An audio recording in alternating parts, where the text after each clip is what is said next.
Hello everyone, and thank you so much for being here today. Today we are going to be discussing HubSpot and Claude.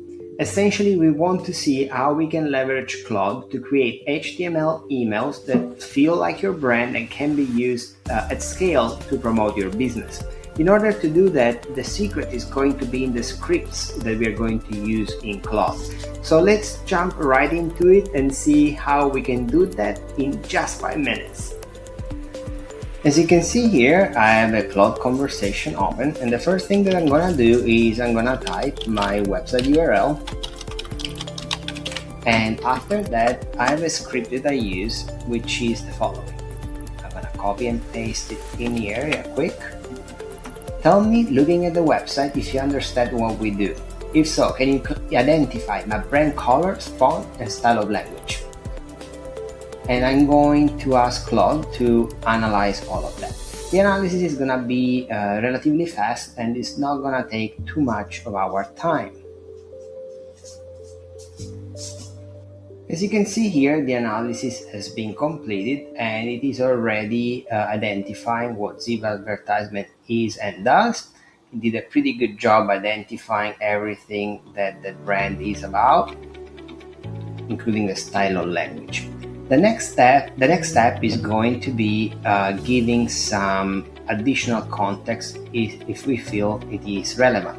So what I want to focus on is, let's assume I'm targeting directors, retail companies, because I want them to be aware that the marketing agency can help them increase their margins using advanced bidding strategies. So for instance, here I'm going to type, please be aware that this data has to be used by knowing that I am trying to target directors of marketing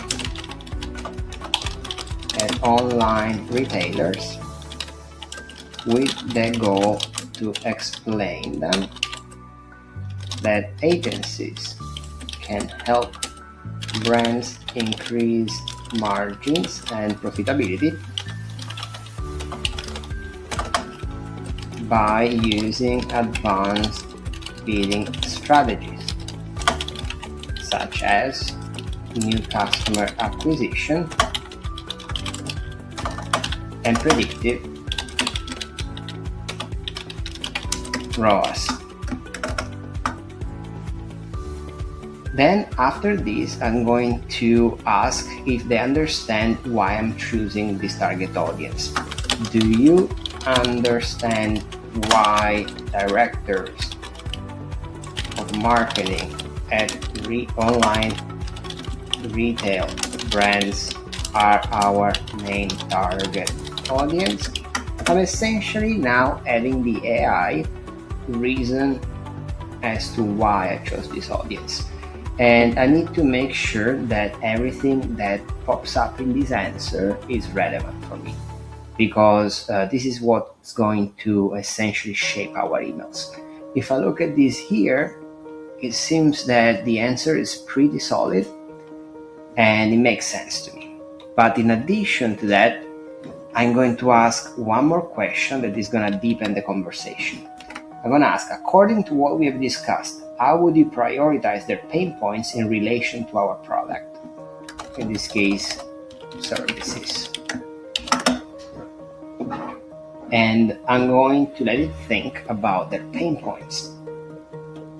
And as you can see, the conversation is becoming more and more precise.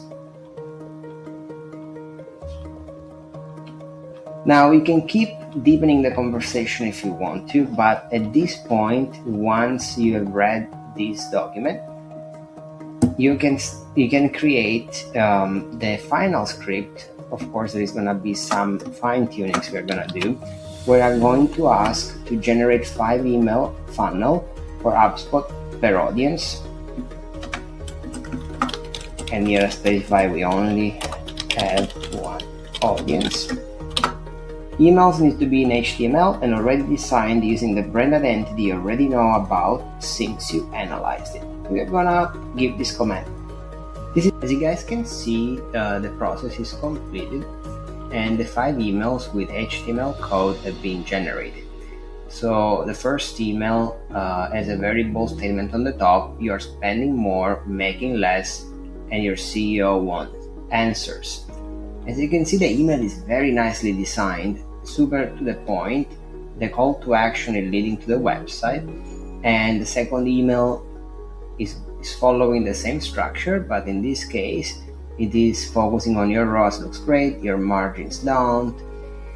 The third email has created something: stop looking backwards, start building forward. Very interesting choices, given that we did a very in-depth analysis and it stick to its promise. It learned based on what we discussed: real brands, real numbers, no fluff. Email number 5: let's find where your margins are leaking. One conversation, no obligation, just clarity. It's interesting here. We change the color theme to make the last email really stand out. And obviously you can ask for changes here. So for example, let's just say I want the word advertisement in the zebra advertisement header of the email to be green, because green is my brand color, and please do not have the text email 1 of 5, etc. Do not keep count in the actual email. So now that we have gotten the draft, it is going to be very easy to make changes and make sure that we can customize them to what we want. So as you can see here, it is already working on these changes, and this shouldn't take too long. It's usually a couple of minutes to process everything. And once the processing is complete, as you guys can see here, this has been taken care of, and also the numeration on the top right is gone. Just so you guys know, I also asked them to change the first name entry, because I was assuming that this is not the right way to place it in HubSpot, and turns out I was correct. As a result of that, I fixed this, but I also asked them to use a default salutation. This way we are covered under any circumstance. Everything looks good on my end, essentially. Now, the emails that have been created, if I want further changes, so for example, if I want email 5 to be designed differently, I can ask it here: email 5, make it look using the same coloring of 1 through 4. Essentially, anything I want, it is going to take care of it. But we have 5 solid emails. All you got to do is to copy the HTML code in HubSpot and you're good. And as you guys have seen, in under 10 minutes we took care of creating an email funnel in HubSpot that is fully customized to my brand. With that said, the next step here is to find ways to always refine the output to be what you really want. But this is going to save you countless hours that you can focus on strategizing instead. I hope to see you guys soon in one of our next webinars, and thank you so much for connecting today.